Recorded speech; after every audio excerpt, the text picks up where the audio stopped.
Wild Apples ****** Wild Apples by Henry David Thoreau contents the history of the apple tree, the wild apple, the crab, how the wild apple grows, the fruit, and its flavor, their beauty, the naming of them, the last gleaning, the frozen thawed apple. The history of the apple tree. It is remarkable how closely the history of the apple tree is connected with that of man. The geologist tells us that the order of the Rosaceae, which includes the apple, also the true grasses, and the Labiatae, or mints, were introduced only a short time previous to the appearance of man on the globe. It appears that apples made a part of the food of that unknown primitive people whose traces have lately been found at the bottom of the Swiss lakes, supposed to be older than the foundation of Rome, so old that they had no metallic implements. An entire black and shriveled crab apple has been recovered from their stores. Tacitus says of the ancient Germans that they satisfied their hunger with wild apples, among other things. Niebuhr, 1, observes that the words for a house, a field, a plough, ploughing, wine, oil, milk, sheep, apples, and others relating to agriculture and the gentler ways of life, agree in Latin and Greek, while the Latin words for all objects pertaining to war or the chase are utterly alien from the Greek. Thus the apple tree may be considered a symbol of peace no less than the olive. 1. A German historical critic of ancient life.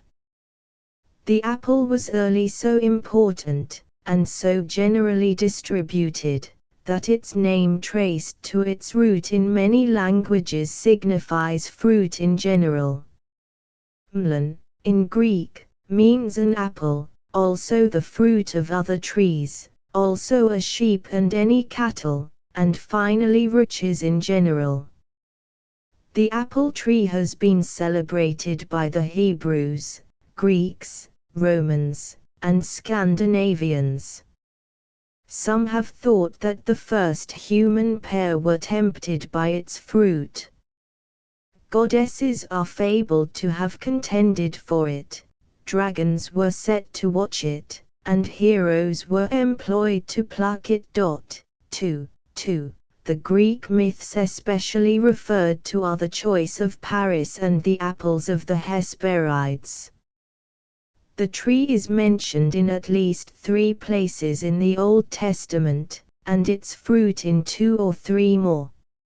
Solomon sings, "As the apple tree among the trees of the wood, so is my beloved among the sons." And again, "Stay me with flagons, comfort me with apples." The noblest part of man's noblest feature is named from this fruit, the apple of the eye.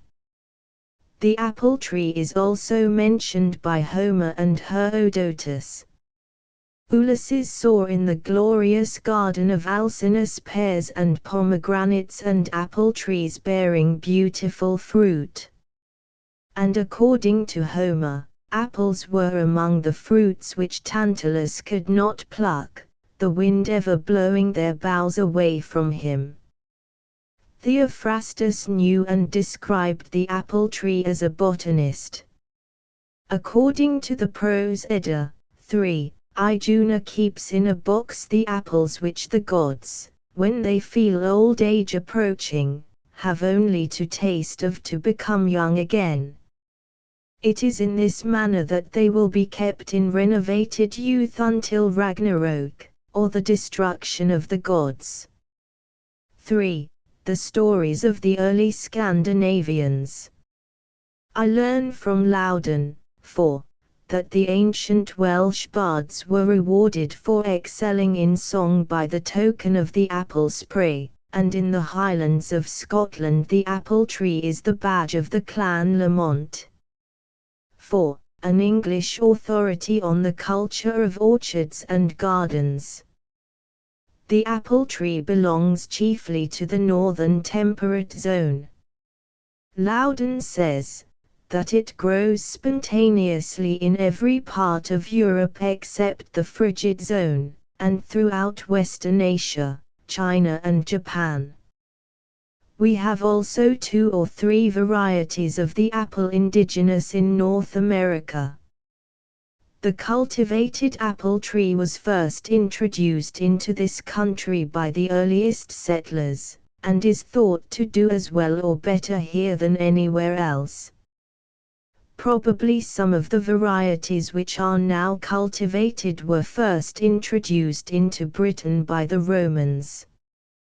Pliny, adopting the distinction of Theophrastus, says, "Of trees there are some which are altogether wild, some more civilized." Theophrastus includes the apple among the last, and, indeed, it is in this sense the most civilized of all trees.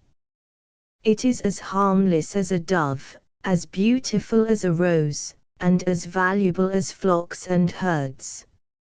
It has been longer cultivated than any other, and so is more humanized, and who knows but, like the dog, it will at length be no longer traceable to its wild original.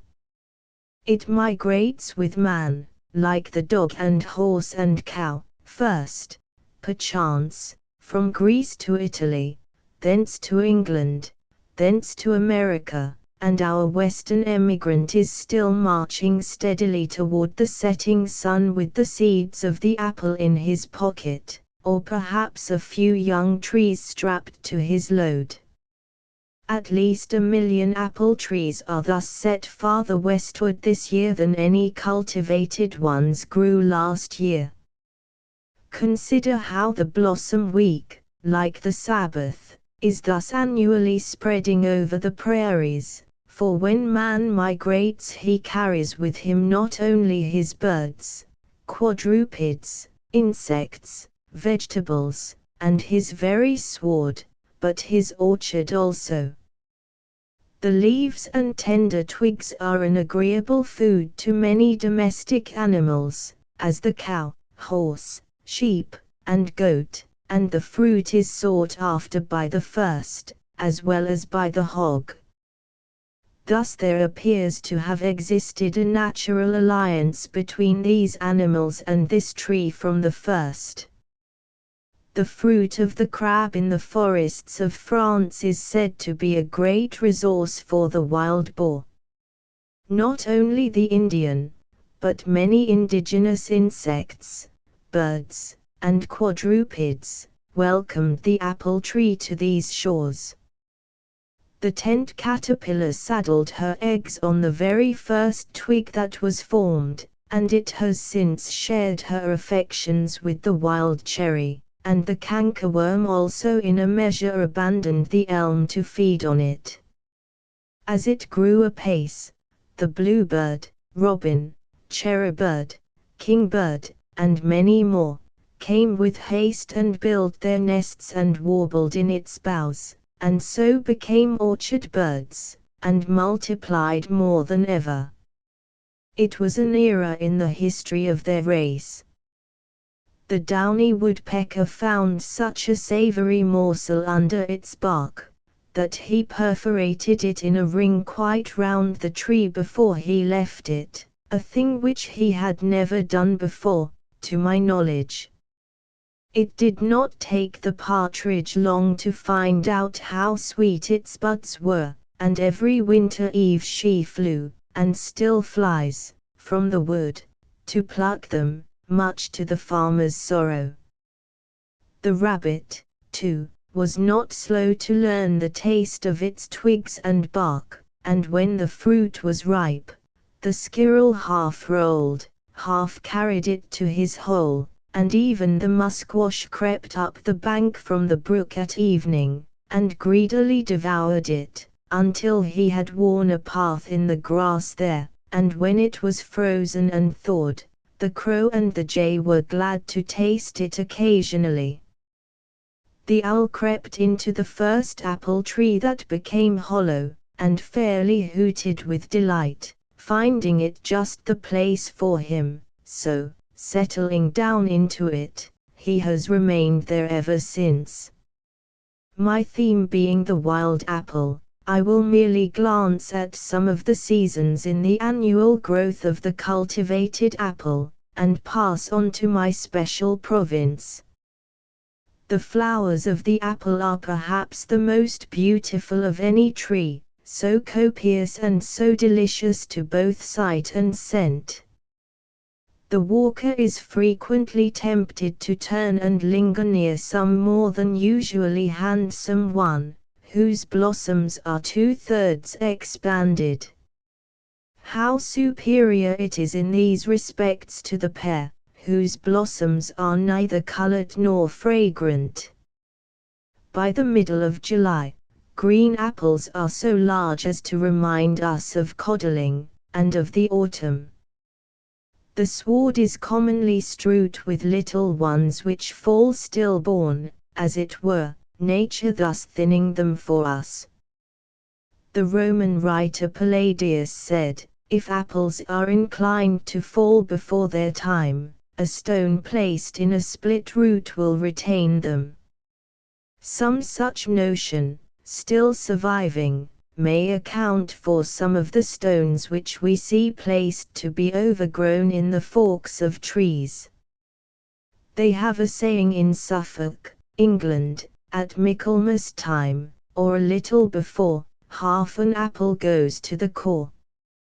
Early apples begin to be ripe about the 1st of August, but I think that none of them are so good to eat as some to smell. One is worth more to scent your handkerchief with than any perfume which they sell in the shops. The fragrance of some fruits is not to be forgotten, along with that of flowers.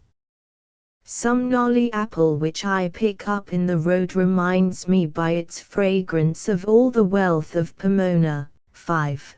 Carrying me forward to those days when they will be collected in golden and ruddy heaps in the orchards and about the cider mills. 5. The Roman goddess of fruit and fruit trees. A week or two later, as you are going by orchards or gardens, especially in the evenings, you pass through a little region possessed by the fragrance of ripe apples, and thus enjoy them without price, and without robbing anybody.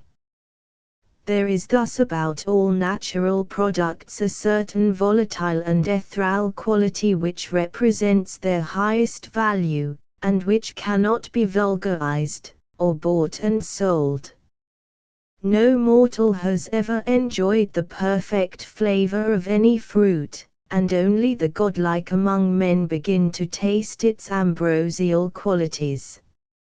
For nectar and ambrosia are only those fine flavors of every earthly fruit which our coarse palates fail to perceive, just as we occupy the heaven of the gods without knowing it.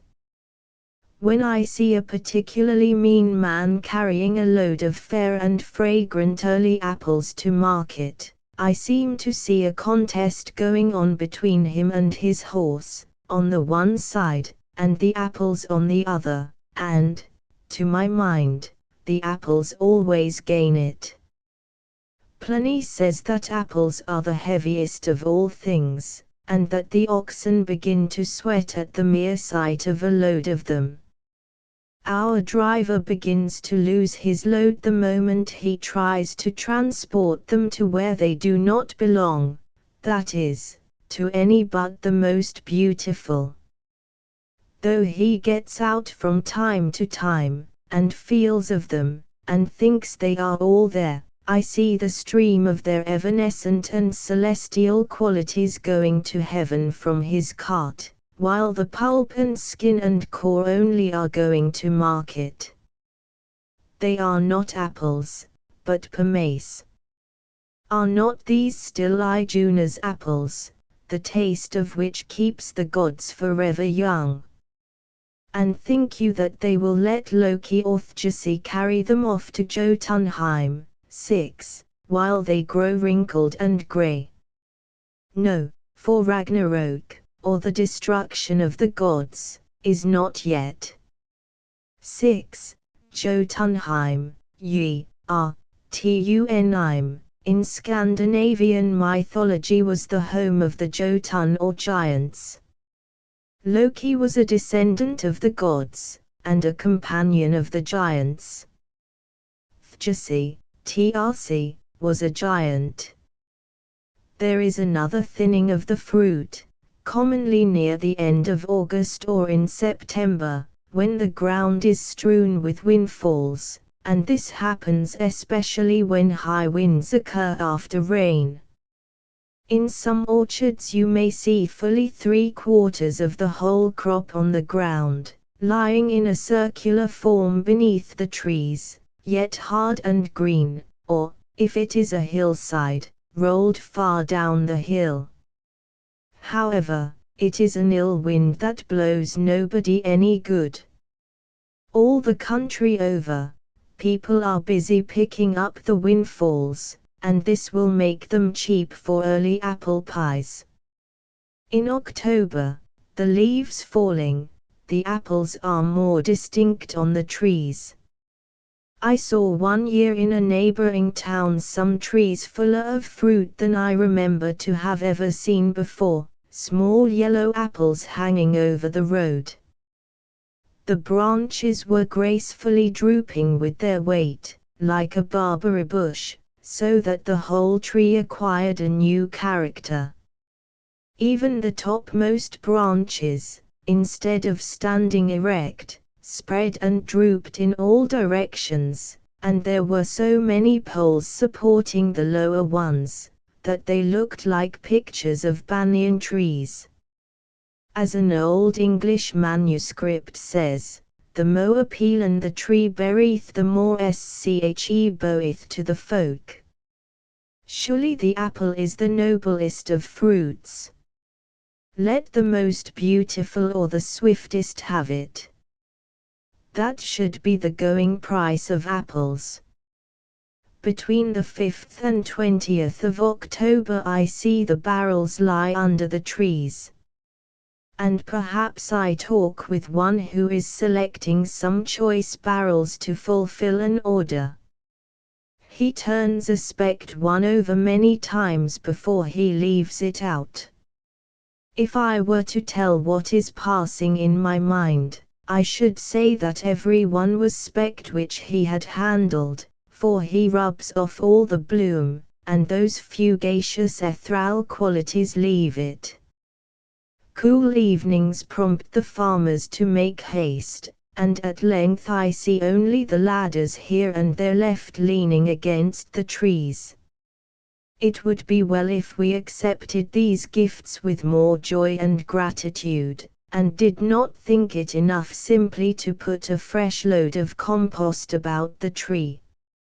Some old English customs are suggestive at least.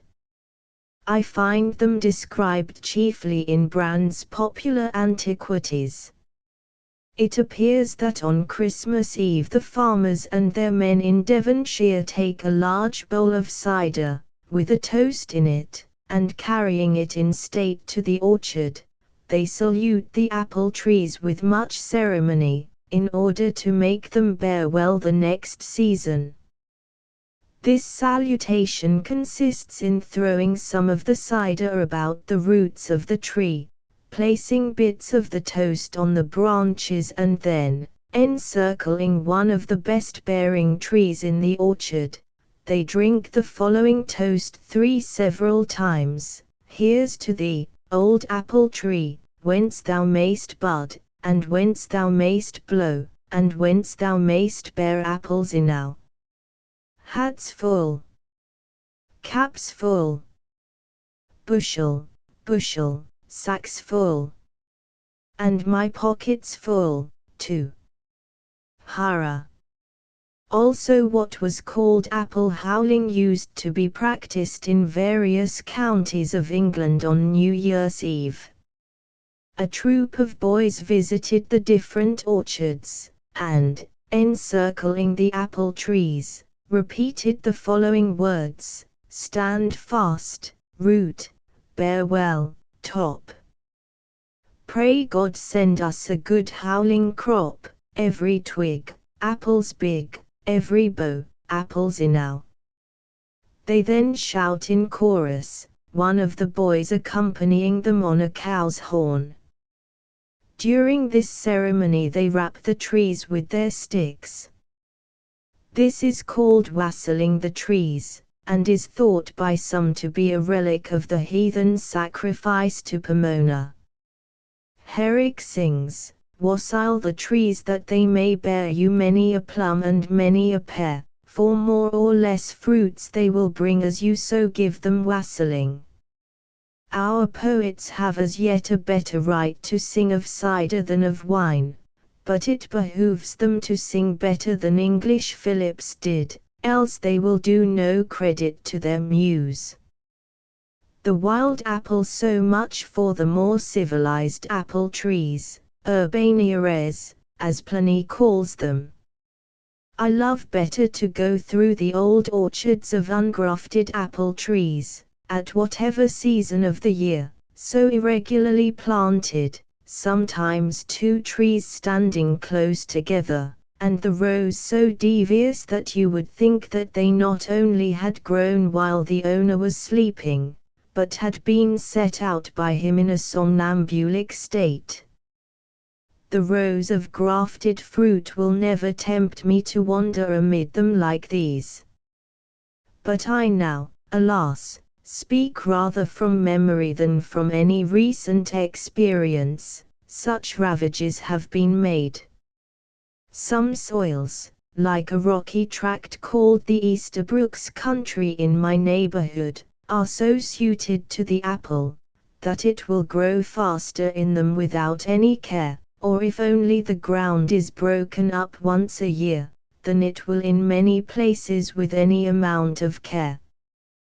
The owners of this tract allow that the soil is excellent for fruit, but they say that it is so rocky that they have not patience to plow it, and that, together with the distance, is the reason why it is not cultivated. There are, or were recently, extensive orchards there standing without order. Nay, they spring up wild and bear well there in the midst of pines, birches, maples, and oaks.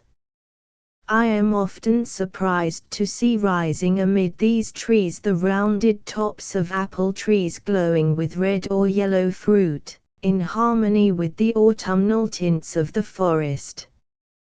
Going up the side of a cliff about the 1st of November, I saw a vigorous young apple tree, which, planted by birds or cows, had shot up amid the rocks and open woods there, and had now much fruit on it, uninjured by the frosts, when all cultivated apples were gathered. It was a rank wild growth, with many green leaves on it still, and made an impression of thorniness. The fruit was hard and green, but looked as if it would be palatable in the winter. Some was dangling on the twigs, but more half buried in the wet leaves under the tree, or rolled far down the hill amid the rocks. The owner knows nothing of it. The day was not observed when it first blossomed, nor when it first bore fruit, unless by the chickadee. There was no dancing on the green beneath it in its honor, and now there is no hand to pluck its fruit, which is only gnawed by squirrels, as I perceive. It has done double duty, not only borne this crop, but each twig has grown a foot into the air. And this is such fruit. Bigger than many berries, we must admit, and carried home will be sound and palatable next spring. What care I for Ijuna's apples so long as I can get these? When I go by this shrub thus late and hardy, and see its dangling fruit, I respect the tree, and I am grateful for nature's bounty, even though I cannot eat it. Here on this rugged and woody hillside has grown an apple tree, not planted by man, no relic of a former orchard, but a natural growth, like the pines and oaks. Most fruits which we prize and use depend entirely on our care. Corn and grain, potatoes, peaches, melons, etc., depend altogether on our planting, but the apple emulates man's independence and enterprise. It is not simply carried, as I have said, but, like him, to some extent, it has migrated to this new world, and is even, here and there, making its way amid the aboriginal trees, just as the ox and dog and horse sometimes run wild and maintain themselves. Even the sourest and crabbedest apple, growing in the most unfavorable position, suggests such thoughts as these: it is so noble a fruit. The crab nevertheless, our wild apple is wild only like myself, perchance, who belong not to the aboriginal race here, but have strayed into the woods from the cultivated stock. Wilder still, as I have said, there grows elsewhere in this country a native and aboriginal crab apple, whose nature has not yet been modified by cultivation. It is found from western New York to Minnesota and southward. Michaud, 7, says that its ordinary height is 15 or 18 feet, but it is sometimes found 25 or 30 feet high, and that the large ones exactly resemble the common apple tree. The flowers are white mingled with rose color, and are collected in corymbs. They are remarkable for their delicious odor. The fruit, according to him, is about 1.5 inches in diameter, and is intensely acid. Yet they make fine sweetmeats, and also cider of them. He concludes, that if, on being cultivated, it does not yield new and palatable varieties, it will at least be celebrated for the beauty of its flowers, and for the sweetness of its perfume. 7. Pronounced Sh, a French botanist and traveler. I never saw the crab apple till May, 1861. I had heard of it through Michaud, but more modern botanists, so far as I know, have not treated it as of any peculiar importance. Thus it was a half-fabulous tree to me. I contemplated a pilgrimage to the Glades, a portion of Pennsylvania, where it was said to grow to perfection. I thought of sending to a nursery for it, but doubted if they had it, or would distinguish it from European varieties. At last I had occasion to go to Minnesota, and on entering Michigan I began to notice from the cars a tree with handsome rose-colored flowers. At first I thought it some variety of thorn, but it was not long before the truth flashed on me, that this was my long-sought crab apple. It was the prevailing flowering shrub or tree to be seen from the cars at that season of the year, about the middle of May. But the cars never stopped before one, and so I was launched on the bosom of the Mississippi without having touched one, experiencing the fate of Tantalus. On arriving at St. Anthony's Falls, I was sorry to be told that I was too far north for the crab apple. Nevertheless I succeeded in finding it about 8 miles west of the falls, touched it and smelled it, and secured a lingering corymb of flowers for my herbarium. This must have been near its northern limit. How the wild apple grows. But though these are indigenous, like the Indians, I doubt whether they are any hardier than those backwoodsmen among the apple trees, which, though descended from cultivated stocks, plant themselves in distant fields and forests, where the soil is favorable to them. I know of no trees which have more difficulties to contend with, and which more sturdily resist their foes. These are the ones whose story we have to tell. It oftentimes reads thus: near the beginning of May, we notice little thickets of apple trees just springing up in the pastures where cattle have been, as the rocky ones of our Easterbrooks country, or the top of Knobscot Hill in Sudbury. One or two of these perhaps survive the drought and other accidents, their very birthplace defending them against the encroaching grass and some other dangers, at first. In 2 years' time T had thus reached the level of the rocks, admired the stretching world, nor feared the wandering flocks. But at this tender age its sufferings began. There came a browsing ox and cut it down a span.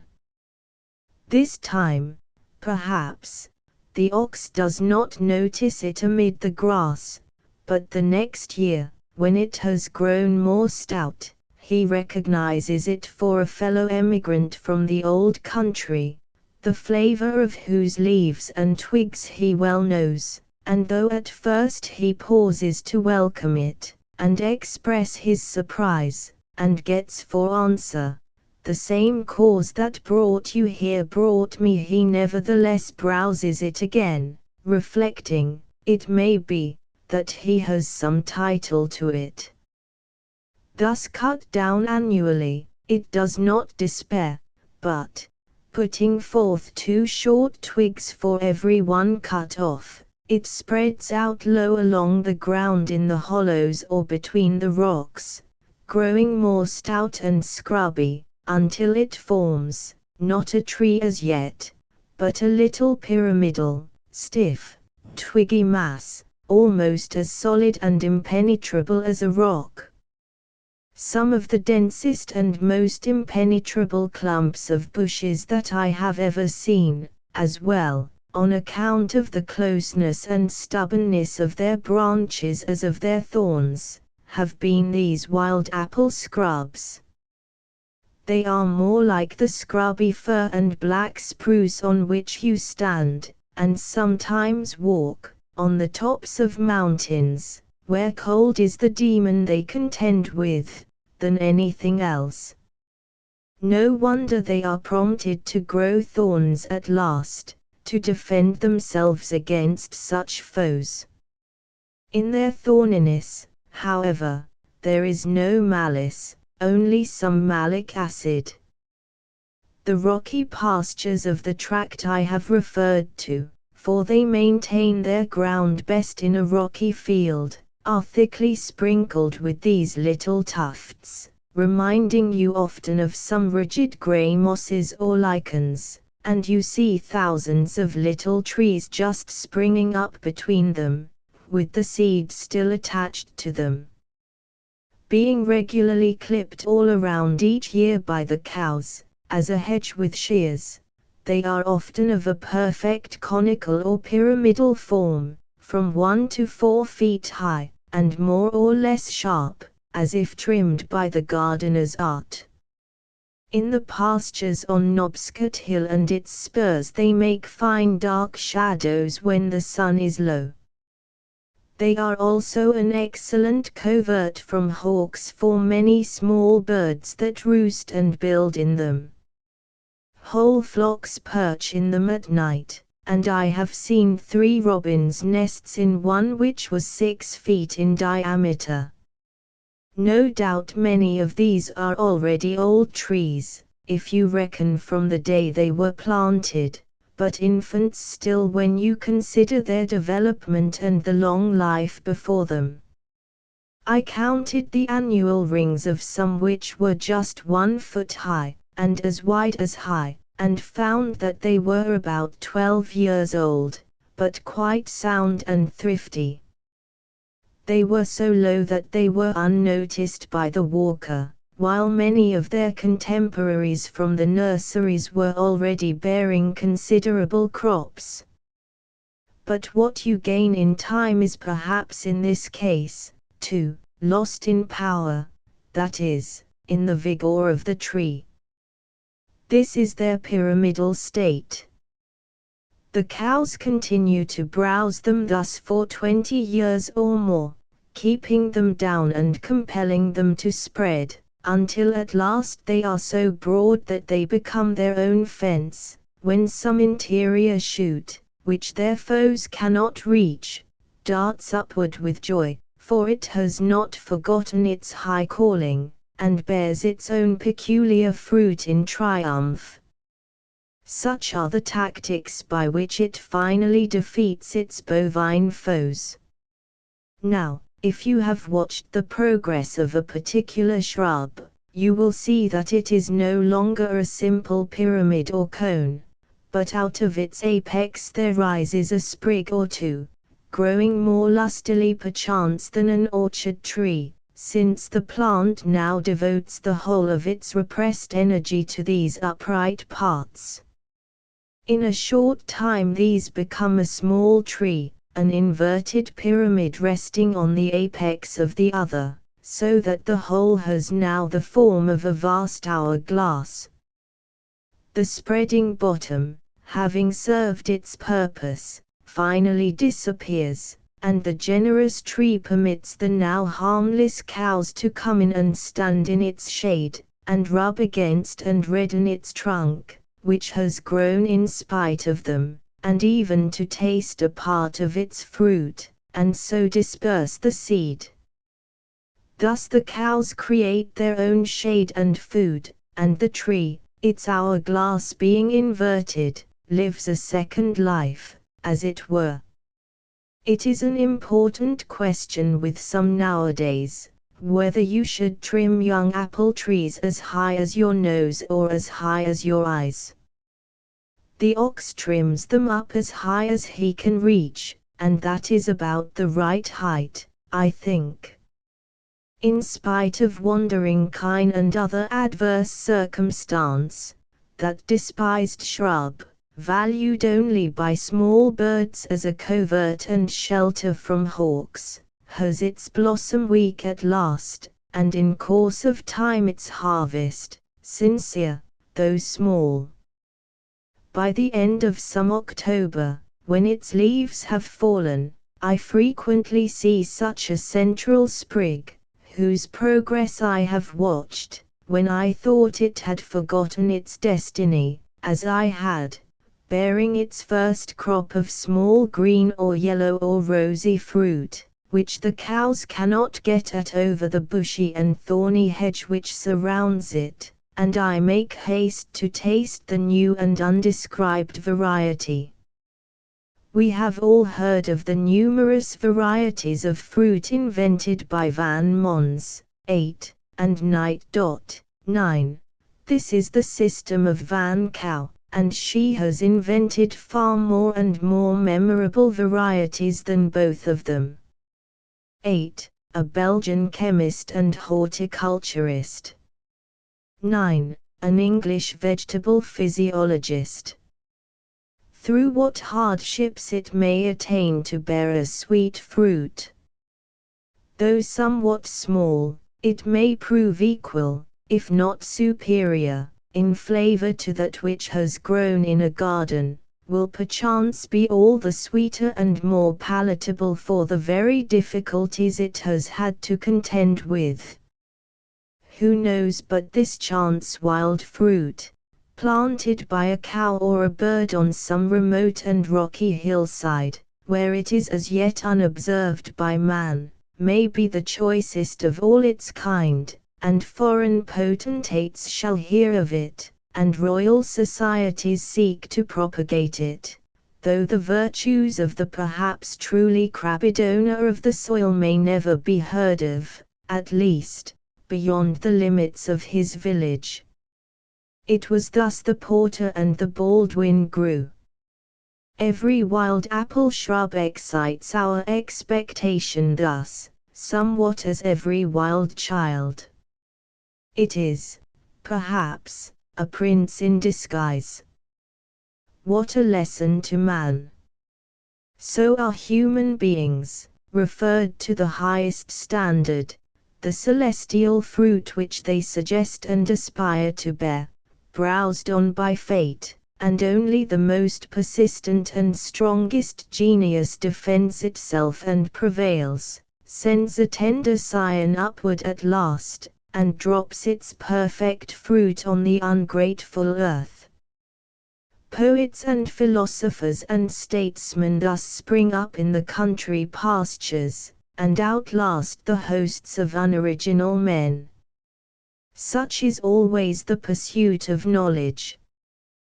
The celestial fruits, the golden apples of the Hesperides, are ever guarded by 100-headed dragon which never sleeps, so that it is an Herculean labor to pluck them. This is one and the most remarkable way in which the wild apple is propagated, but commonly it springs up at wide intervals in woods and swamps, and by the sides of roads, as the soil may suit it, and grows with comparative rapidity. Those which grow in dense woods are very tall and slender. I frequently pluck from these trees a perfectly mild and tamed fruit. As Palladius says, and the ground is strewn with the fruit of an unbidden apple tree. It is an old notion, that, if these wild trees do not bear a valuable fruit of their own, they are the best stocks by which to transmit to posterity the most highly prized qualities of others. However, I am not in search of stocks, but the wild fruit itself, whose fierce gust has suffered no inteneration. It is not my highest plot to plant the bergamot. The fruit, and its flavor. The time for wild apples is the last of October and the 1st of November. They then get to be palatable, for they ripen late, and they are still, perhaps, as beautiful as ever. I make a great account of these fruits, which the farmers do not think it worth the while to gather, wild flavors of the muse, vivacious and inspiriting. The farmer thinks that he has better in his barrels, but he is mistaken, unless he has a walker's appetite and imagination, neither of which can he have. Such as grow quite wild, and are left out till the 1st of November, I presume that the owner does not mean to gather. They belong to children as wild as themselves, to certain active boys that I know, to the wild-eyed women of the fields, to whom nothing comes amiss, who gleans after all the world, and, moreover, to us walkers. We have met with them, and they are ours. These rights, long enough insisted upon, have come to be an institution in some old countries, where they have learned how to live. I hear that the custom of grippling, which may be called apple gleaning, is, or was formerly, practiced in Herefordshire. It consists in leaving a few apples, which are called the gripples, on every tree, after the general gathering, for the boys, who go with climbing poles and bags to collect them. As for those I speak of, I pluck them as a wild fruit, native to this quarter of the earth, fruit of old trees that have been dying ever since I was a boy and are not yet dead, frequented only by the woodpecker and the squirrel, deserted now by the owner, who has not faith enough to look under their boughs.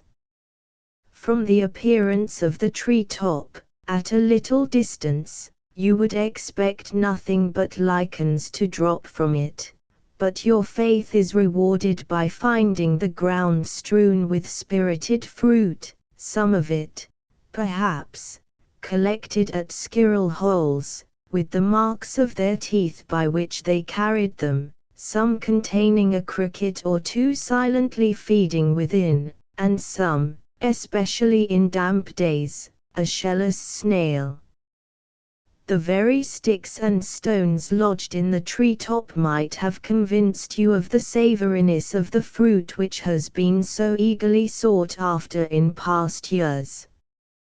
I have seen no account of these among the fruits and fruit trees of America, though they are more memorable to my taste than the grafted kinds. More racy and wild American flavors do they possess, when October and November, when December and January, and perhaps February and March even, have assuaged them somewhat. An old farmer in my neighborhood, who always selects the right word, says that they have a kind of bow-arrow tang. Apples for grafting appear to have been selected commonly, not so much for their spirited flavor, as for their mildness, their size, and bearing qualities, not so much for their beauty, as for their fairness and soundness. Indeed, I have no faith in the selected lists of pomological gentlemen. Their favorites and nonsuchs, and seek no farthest when I have fruited them, commonly turn out very tame and forgettable. They are eaten with comparatively little zest, and have no real tang nor smack to them.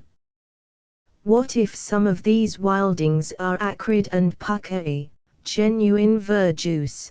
Do they not still belong to the Pomaceae, which are uniformly innocent and kind to our race? I still begrudge them to the cider mill. Perhaps they are not fairly ripe yet. No wonder that these small and high-colored apples are thought to make the best cider. Loudon quotes from the Herefordshire report that apples of a small size are always, if equal in quality, to be preferred to those of a larger size, in order that the rind and kernel may bear the greatest proportion to the pulp, which affords the weakest and most watery juice. And he says, that, to prove this, Dr. Simmons of Hereford, about the year 1800, made one hogshead of cider entirely from the rinds and cores of apples, and another from the pulp only, when the first was found of extraordinary strength and flavor, while the latter was sweet and insipid. Evelyn, 10. Says that the red strake was the favorite cider apple in his day, and he quotes one Dr. Newburgh as saying, "In Jersey tea is a general observation, as I hear, that the more of red any apple has in its rind, the more proper it is for this use. Pale-faced apples they exclude as much as may be from their cider vat." This opinion still prevails. 10. An English writer of the 17th century. All apples are good in November. Those which the farmer leaves out as unsalable, and unpalatable to those who frequent the markets, are choicest fruit to the walker. But it is remarkable that the wild apple, which I praise as so spirited and racy when eaten in the fields or woods, being brought into the house, has frequently a harsh and crabbed taste. The saunterer's apple not even the saunterer can eat in the house. The palate rejects it there, as it does haws and acorns, and demands a tamed one, for there you miss the November air, which is the sauce it is to be eaten with. Accordingly, when Tityrus, seeing the lengthening shadows, invites Malibus to go home and pass the night with him. He promises him mild apples and soft chestnuts. I frequently pluck wild apples of so rich and spicy a flavor that I wonder all orchardists do not get a scion from that tree, and I fail not to bring home my pockets full. But perchance, when I take one out of my desk and taste it in my chamber, I find it unexpectedly crude, sour enough to set a squirrel's teeth on edge and make a jay scream. These apples have hung in the wind and frost and rain till they have absorbed the qualities of the weather or season, and thus are highly seasoned, and they pierce and sting and permeate us with their spirit. They must be eaten in season, accordingly, that is, out of doors. To appreciate the wild and sharp flavors of these October fruits, it is necessary that you be breathing the sharp October or November air.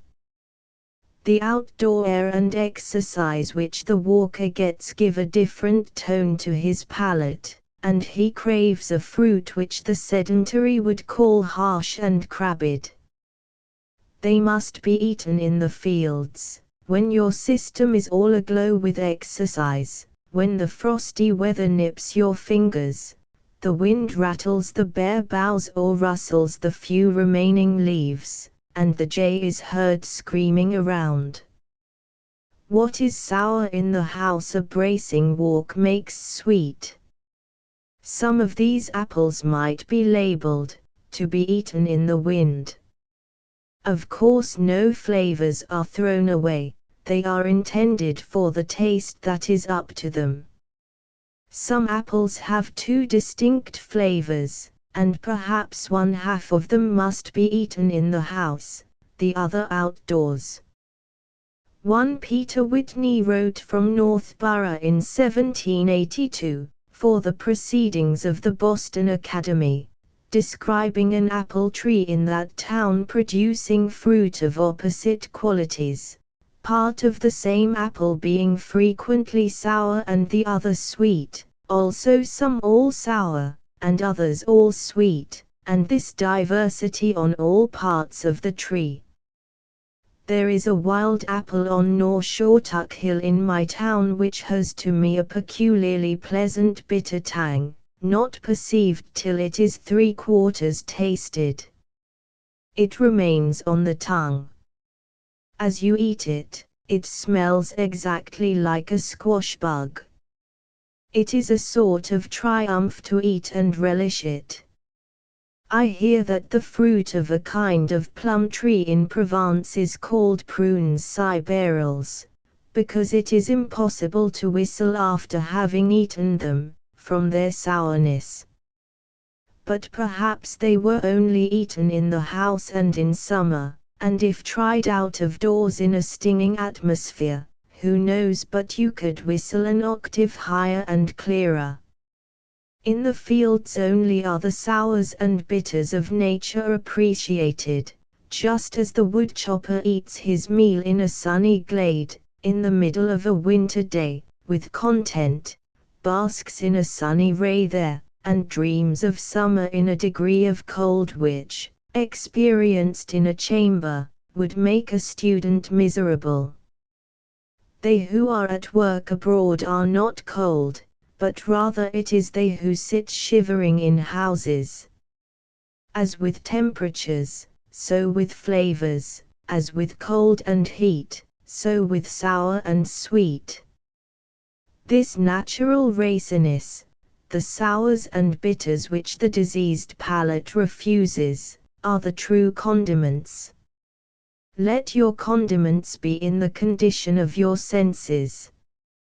To appreciate the flavor of these wild apples requires vigorous and healthy senses, papillae, 11, firm and erect on the tongue and palate, not easily flattened and tamed.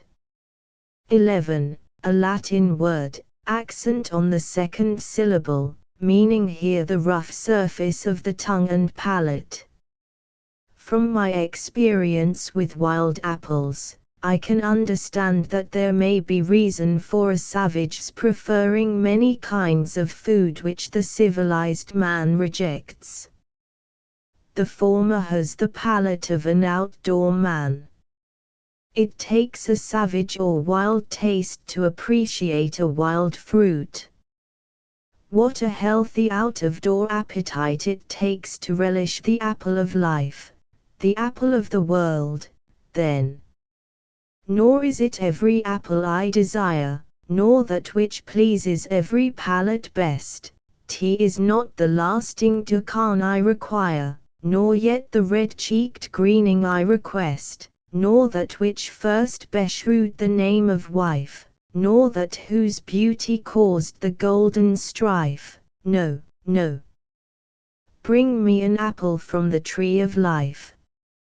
So there is one thought for the field, another for the house. I would have my thoughts, like wild apples, to be food for walkers, and will not warrant them to be palatable, if tasted in the house.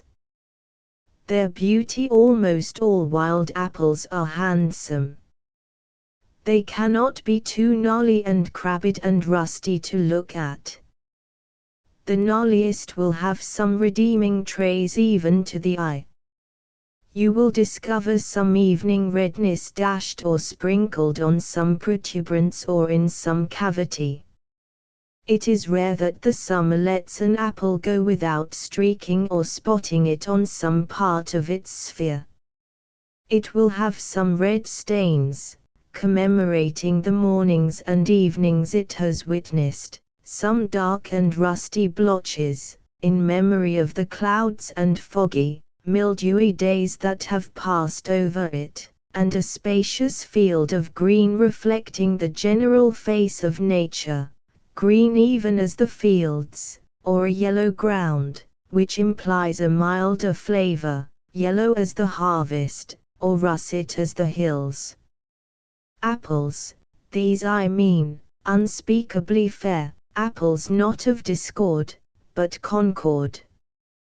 Yet not so rare but that the homeliest may have a share.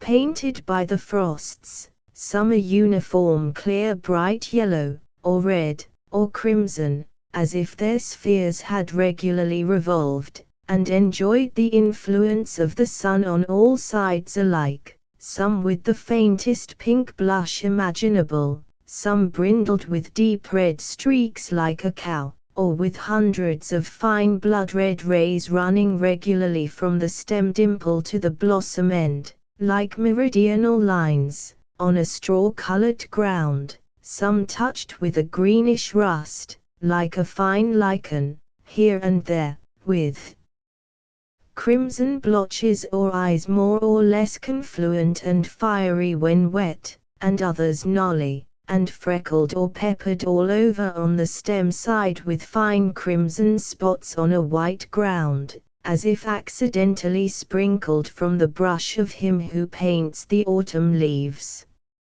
Others, again, are sometimes red inside, perfused with a beautiful blush, fairy food, too beautiful to eat, apple of the Hesperides, apple of the evening sky.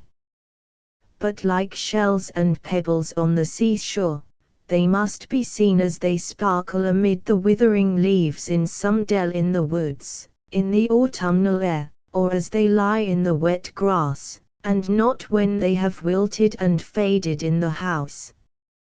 The naming of them it would be a pleasant pastime to find suitable names for the 100 varieties which go to a single heap at the cider mill.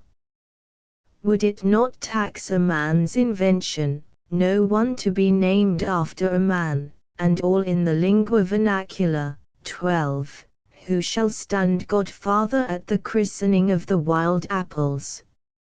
It would exhaust the Latin and Greek languages, if they were used, and make the lingua vernacular flag.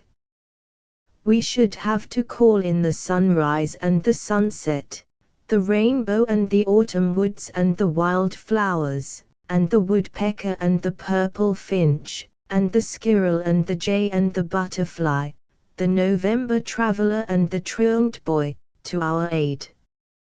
12. Lingua vernacular, common speech. In 1836 there were in the garden of the London Horticultural Society more than 1,400 distinct sorts. But here are species which they have not in their catalogue, not to mention the varieties which our crab might yield to cultivation. Let us enumerate a few of these. I find myself compelled, after all, to give the Latin names of some for the benefit of those who live where English is not spoken, for they are likely to have a worldwide reputation. There is, first of all, the wood apple, Malus sylvatica, the blue jay apple, the apple which grows in dells in the woods, Silvestrivalis, also in hollows in pastures, Campistrivalis, the apple that grows in an old cellar hole, Malus cellaris, the meadow apple, the partridge apple, the truant's apple, Cecitris, which no boy will ever go by without knocking off some, however late it may be, the saunterer's apple, you must lose yourself before you can find the way to that, the beauty of the air, DQ's Aries. December eating, the frozen thawed, gelato soluta, good only in that state, the Concord apple, possibly the same with the Muscat equidensis, the Assabet apple, the brindled apple, wine of New England, the chicory apple, the green apple, Malus viridis. This has many synonyms. In an imperfect state, it is the cholera morbifera or dysenterifera, purules dilectissima winking sad smiley 13, the apple which Atalanta stopped to pick up, the hedge apple, Malus sapium, the slug apple.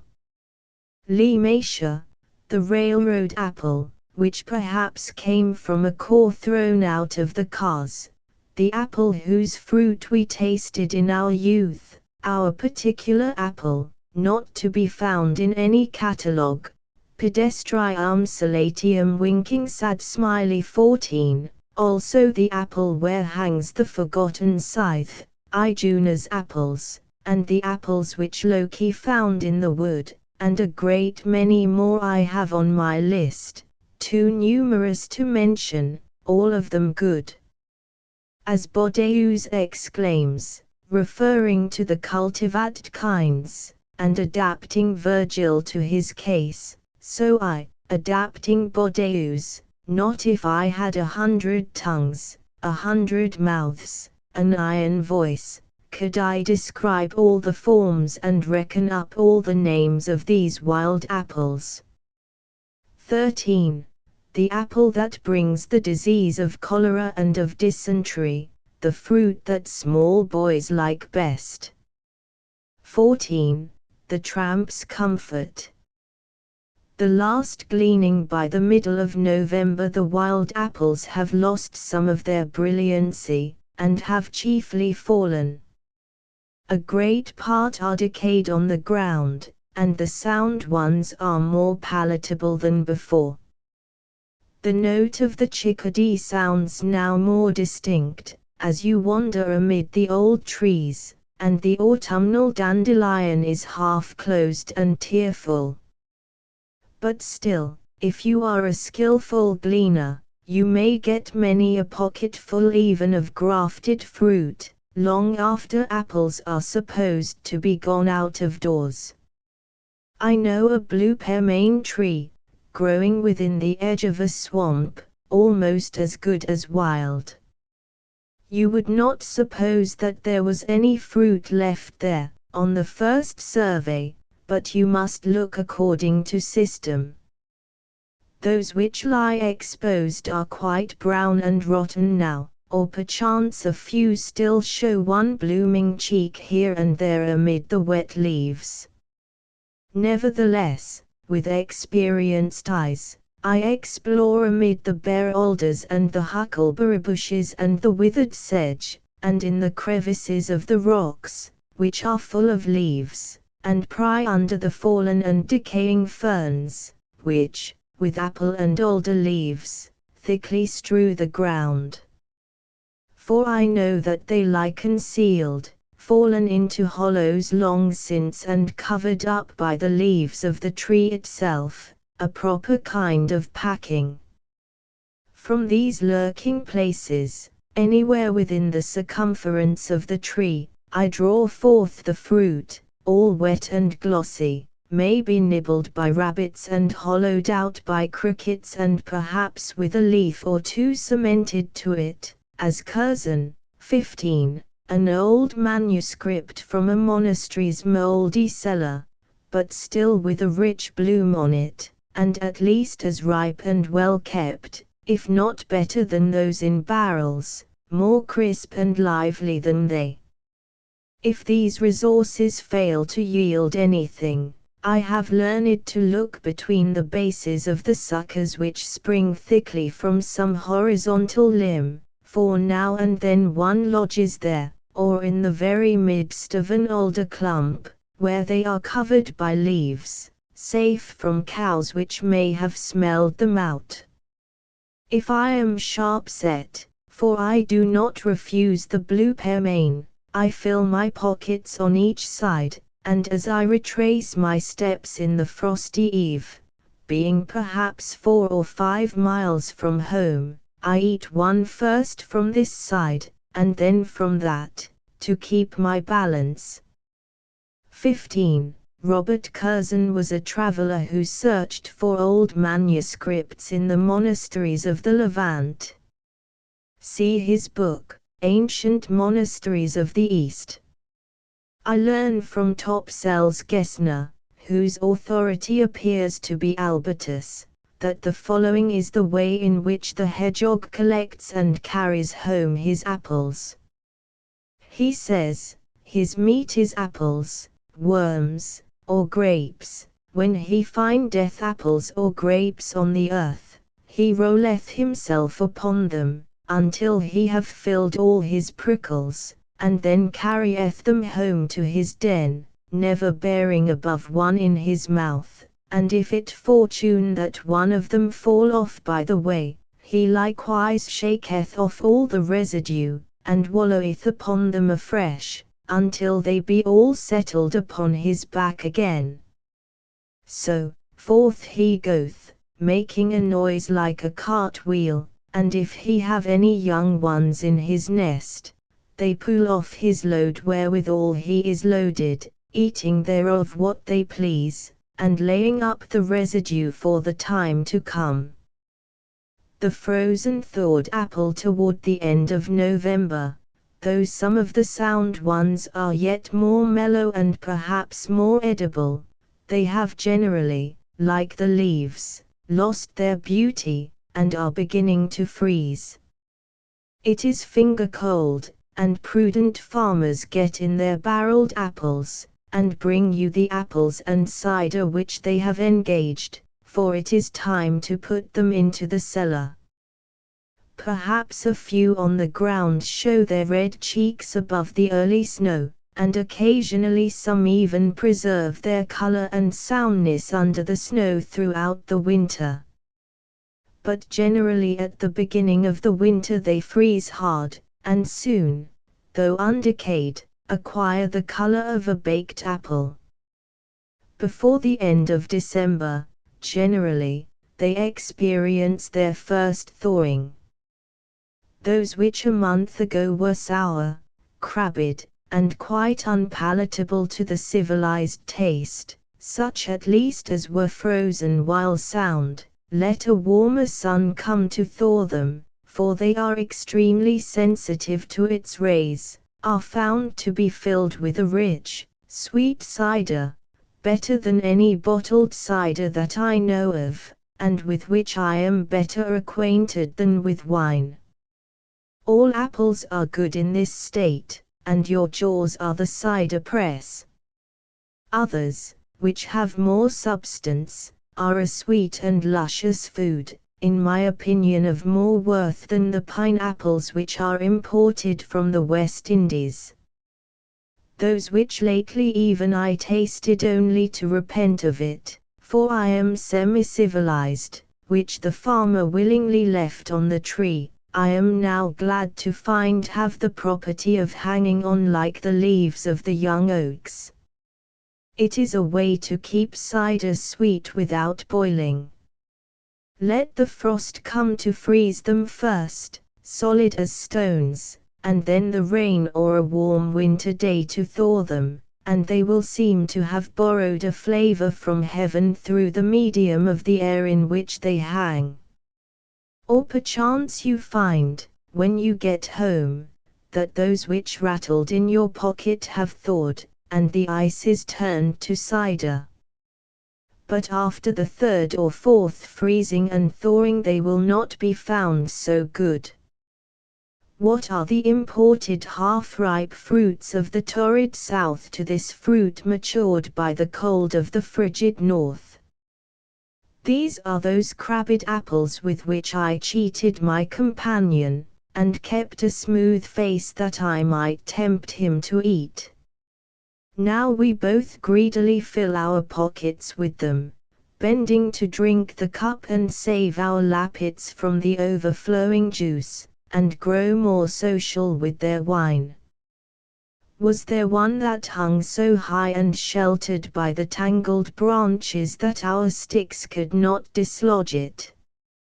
It is a fruit never carried to market, that I am aware of, quite distinct from the apple of the markets, as from dried apple and cider, and it is not every winter that produces it in perfection. The era of the wild apple will soon be past. It is a fruit which will probably become extinct in New England.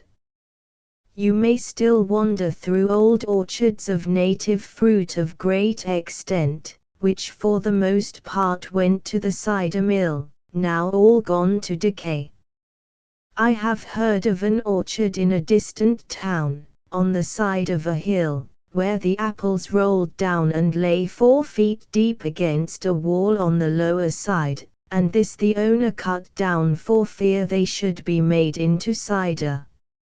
Since the temperance reform and the general introduction of grafted fruit, no native apple trees, such as I see everywhere in deserted pastures, and where the woods have grown up around them, are set out. I fear that he who walks over these fields a century hence will not know the pleasure of knocking off wild apples. Ah, poor man, there are many pleasures which he will not know. Notwithstanding the prevalence of the Baldwin and the Porter, I doubt if so extensive orchards are set out today in my town as there were a century ago, when those vast straggling cider orchards were planted, when men both ate and drank apples, when the pomace heap was the only nursery, and trees cost nothing but the trouble of setting them out. Men could afford then to stick a tree by every wall side and let it take its chance.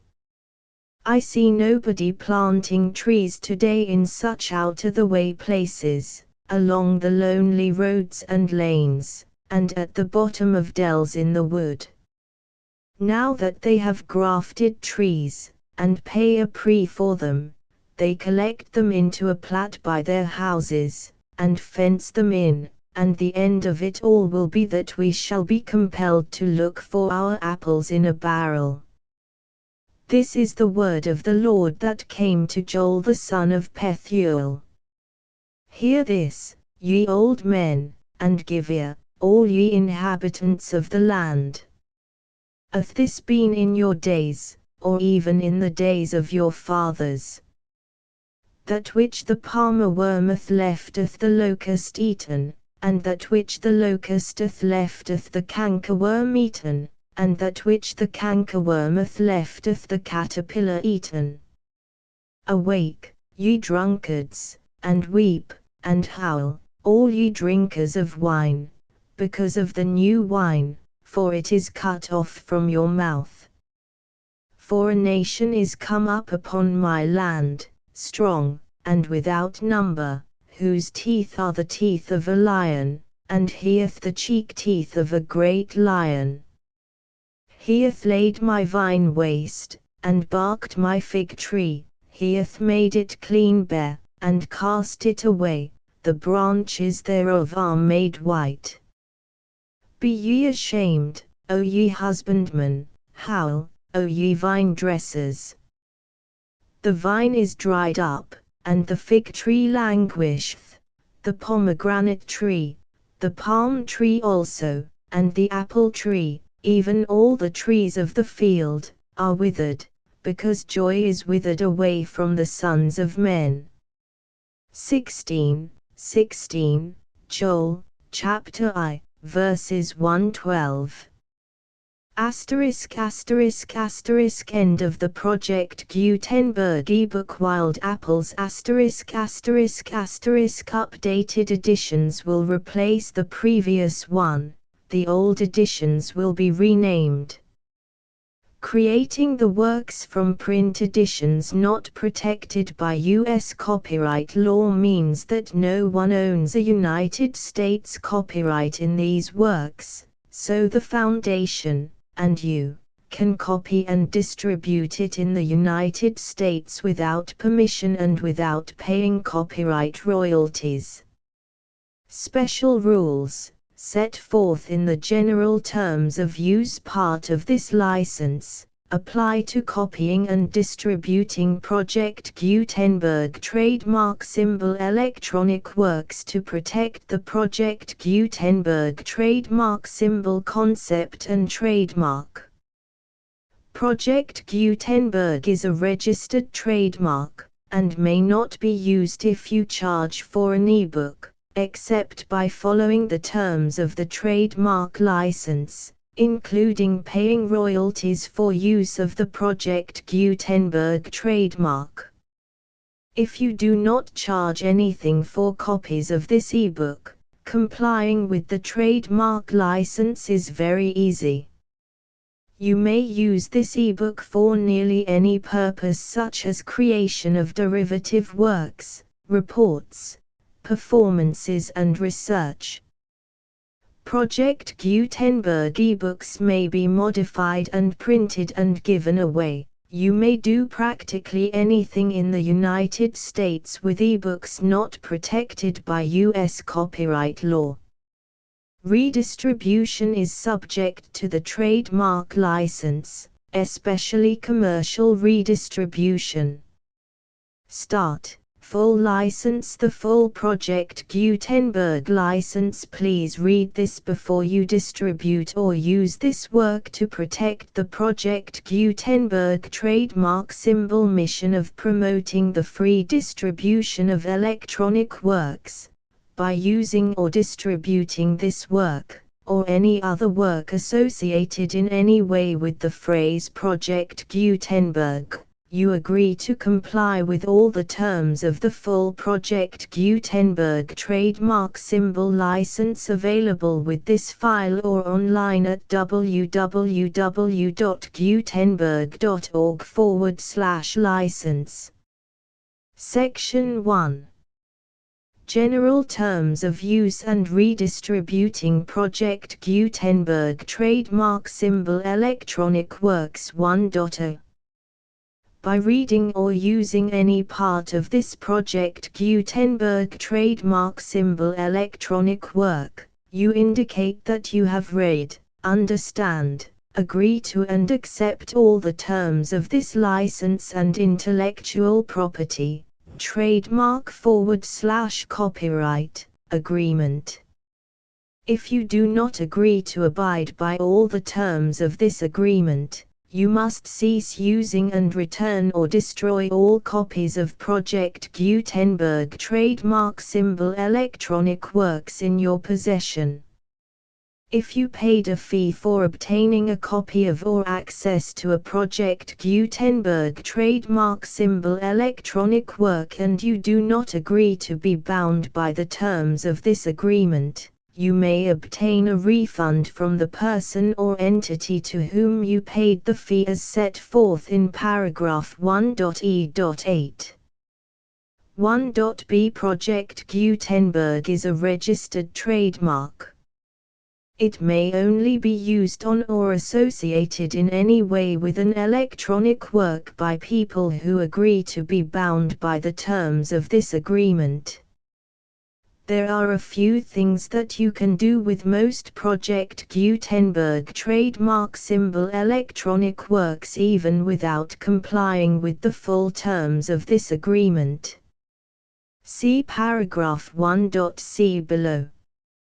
There are a lot of things you can do with Project Gutenberg trademark symbol electronic works if you follow the terms of this agreement and help preserve free future access to Project Gutenberg trademark symbol electronic works. See paragraph 1.e below. 1.c The Project Gutenberg Literary Archive Foundation, the Foundation or PGLAF, owns a compilation copyright in the collection of Project Gutenberg trademark symbol electronic works. Nearly all the individual works in the collection are in the public domain in the United States. If an individual work is unprotected by copyright law in the United States and you are located in the United States, we do not claim a right to prevent you from copying, distributing, performing, displaying or creating derivative works based on the work as long as all references to Project Gutenberg are removed.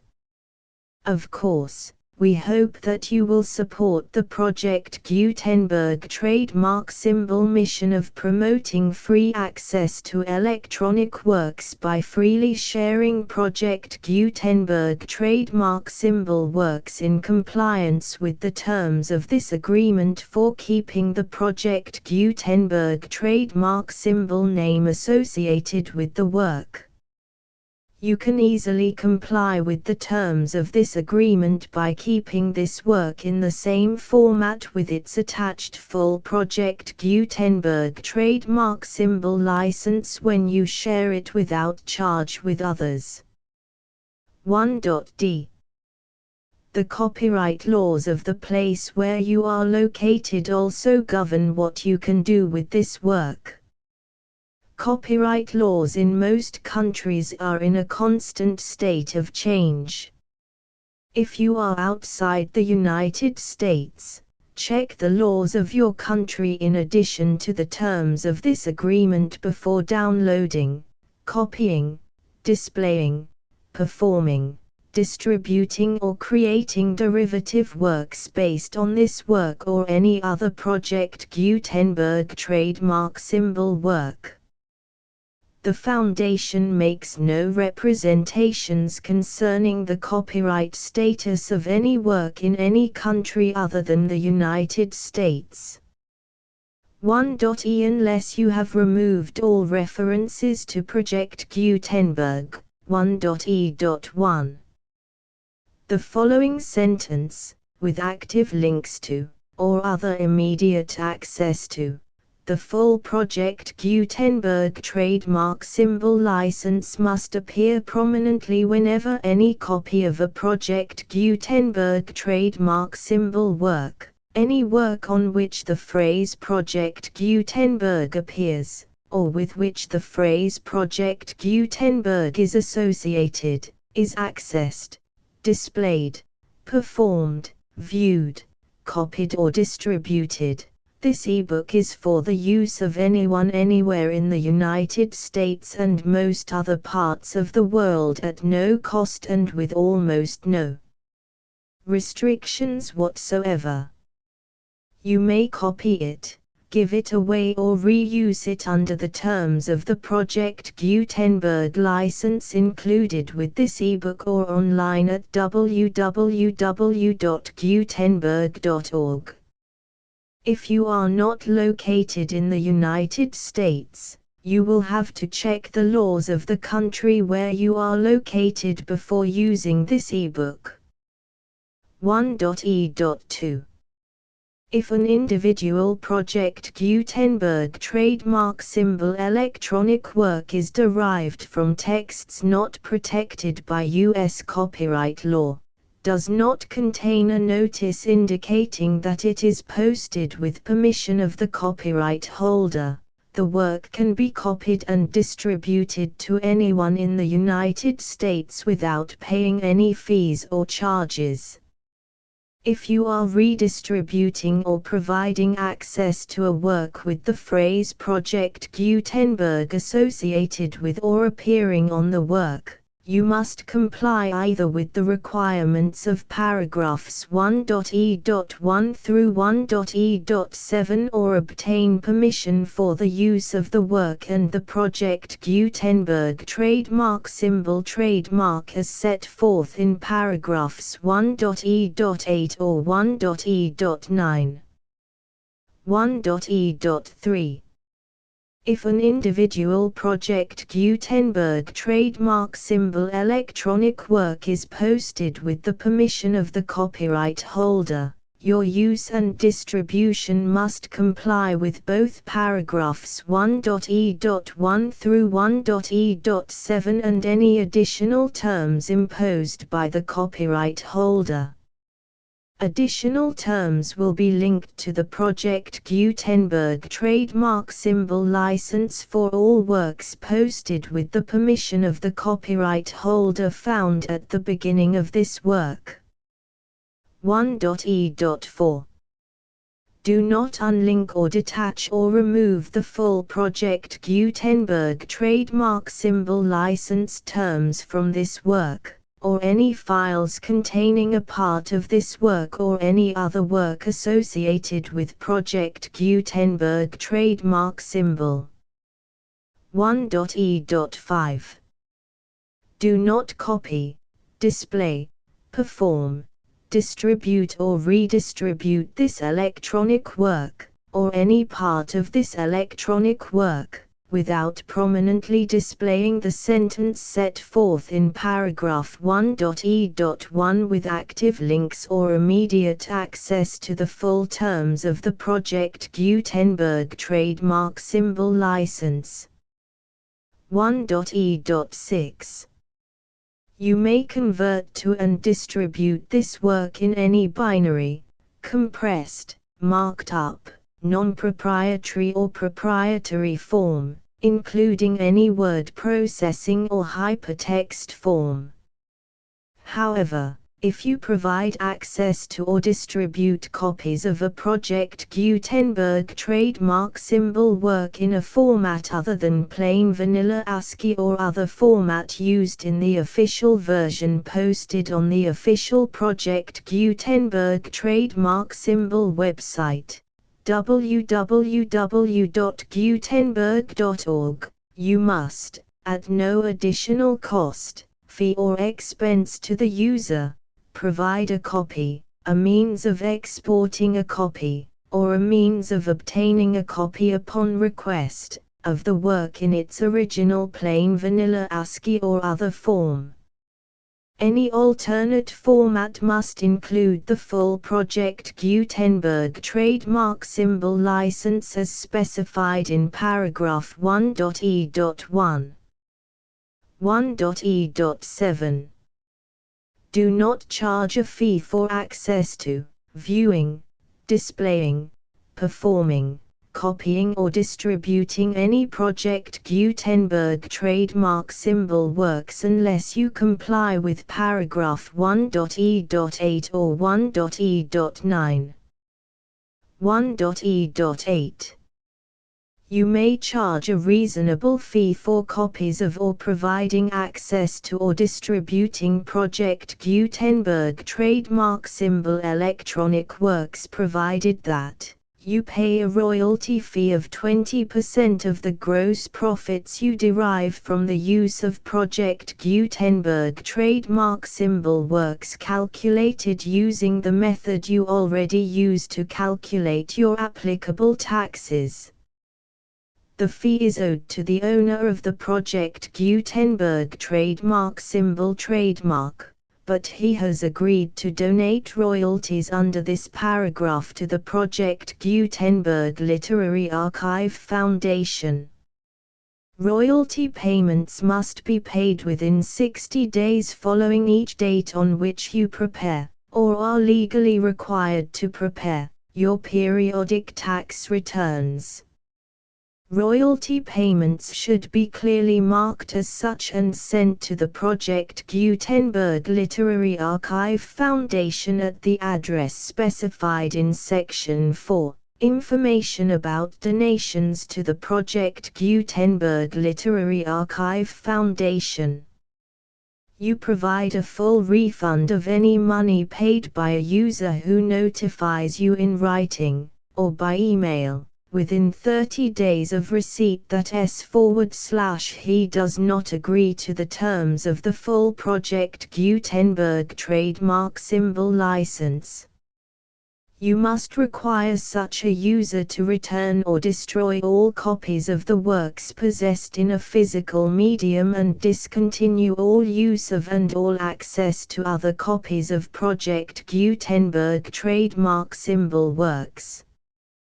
You provide, in accordance with paragraph 1.f.3, a full refund of any money paid for a work or a replacement copy, if a defect in the electronic work is discovered and reported to you within 90 days of receipt of the work. You comply with all other terms of this agreement for free distribution of Project Gutenberg trademark symbol works. 1.e.9. If you wish to charge a fee or distribute a Project Gutenberg trademark symbol electronic work or group of works on different terms than are set forth in this agreement, you must obtain permission in writing from the Project Gutenberg Literary Archive Foundation, the manager of the Project Gutenberg trademark symbol trademark. Contact the Foundation as set forth in Section 3 below. 1.f1.f.1. Project Gutenberg volunteers and employees expend considerable effort to identify, do copyright research on, transcribe and proofread works not protected by U.S. copyright law in creating the Project Gutenberg trademark symbol collection. Despite these efforts, Project Gutenberg trademark symbol electronic works, and the medium on which they may be stored, may contain defects such as, but not limited to, incomplete, inaccurate or corrupt data, transcription errors, a copyright or other intellectual property infringement, a defective or damaged disk or other medium, a computer virus, or computer codes that damage or cannot be read by your equipment. 1.f.2. Limited warranty, disclaimer of damages, except for the right of replacement or refund described in paragraph 1.f.3, the Project Gutenberg Literary Archive Foundation, the owner of the Project Gutenberg trademark symbol trademark, and any other party distributing a Project Gutenberg trademark symbol electronic work under this agreement, disclaim all liability to you for damages, costs and expenses, including legal fees. You agree that you have no remedies for negligence, strict liability, breach of warranty or breach of contract except those provided in paragraph 1.f.3.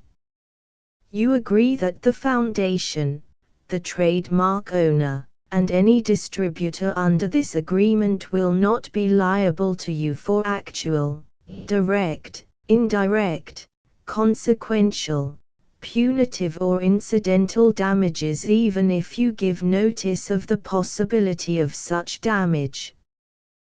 1.f.3 Limited right of replacement or refund. If you discover a defect in this electronic work within 90 days of receiving it, you can receive a refund of the money, if any, you paid for it by sending a written explanation to the person you received the work from.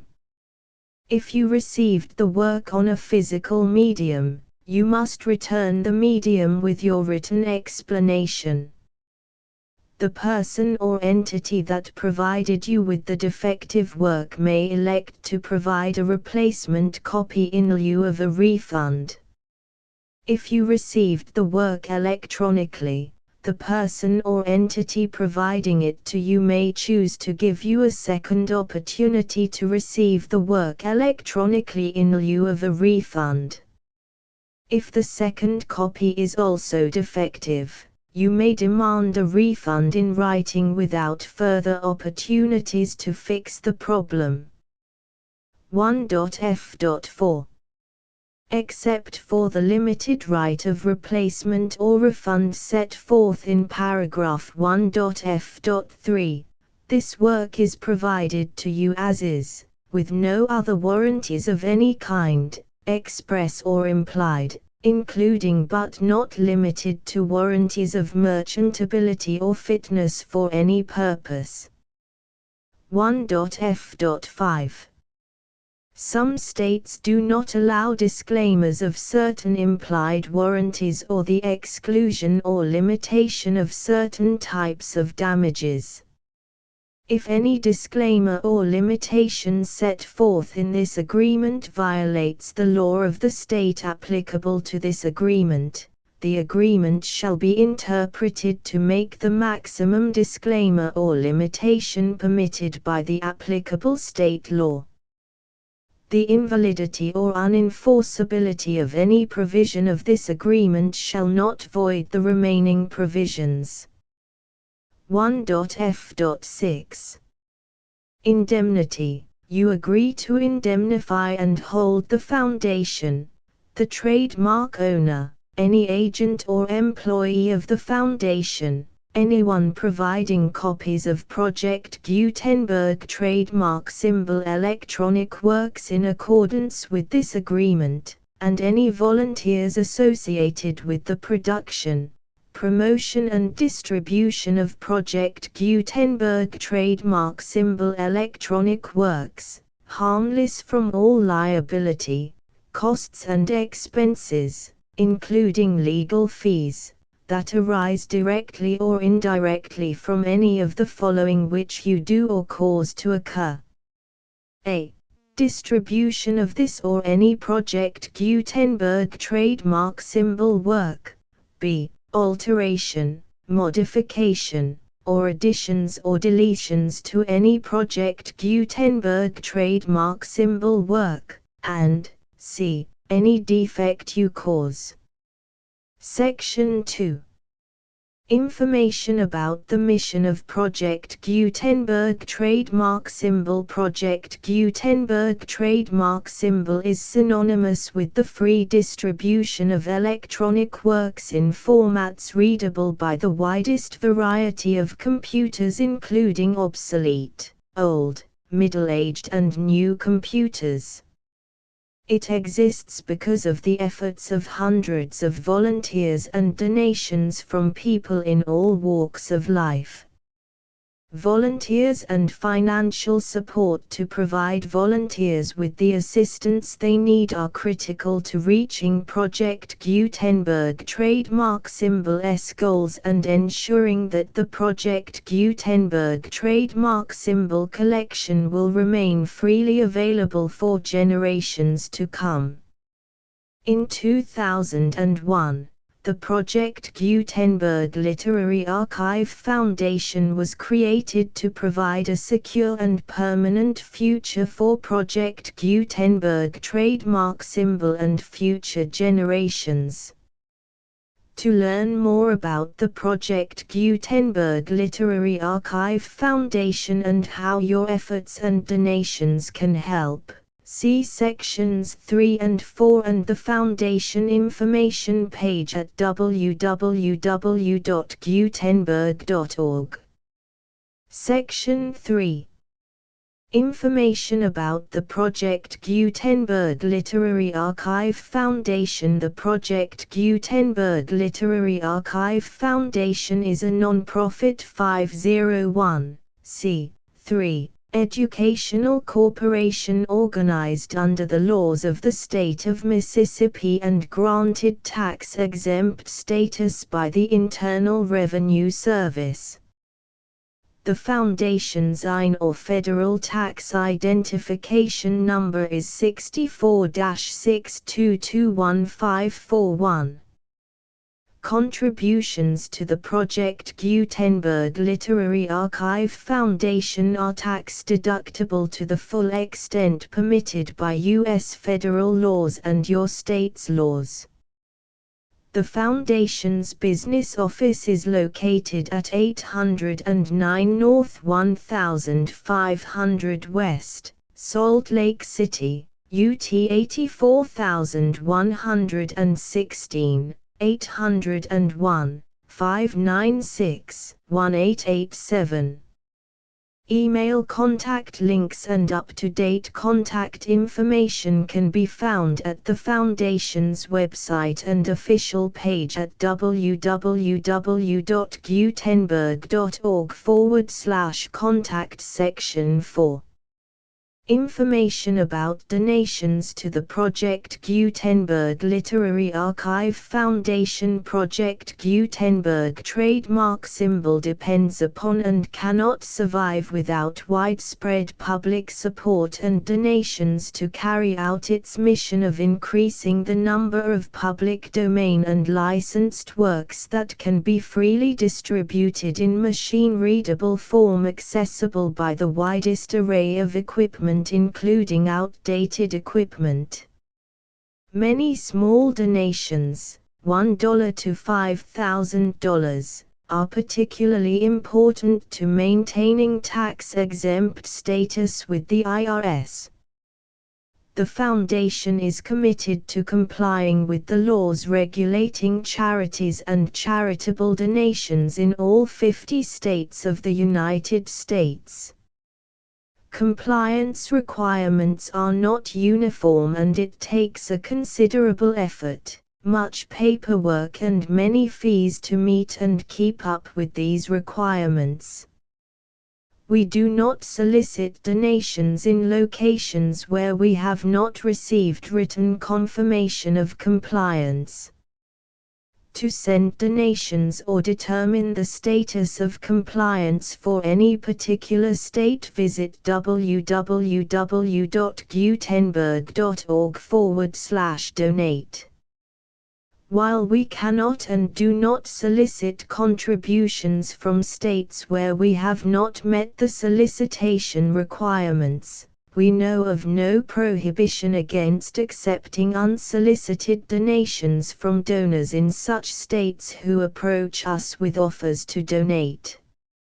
International donations are gratefully accepted, but we cannot make any statements concerning tax treatment of donations received from outside the United States. U.S. laws alone swamp our small staff. Please check the Project Gutenberg web pages for current donation methods and addresses. Donations are accepted in a number of other ways including checks, online payments and credit card donations. To donate, please visit www.gutenberg.org/donate. Section 5.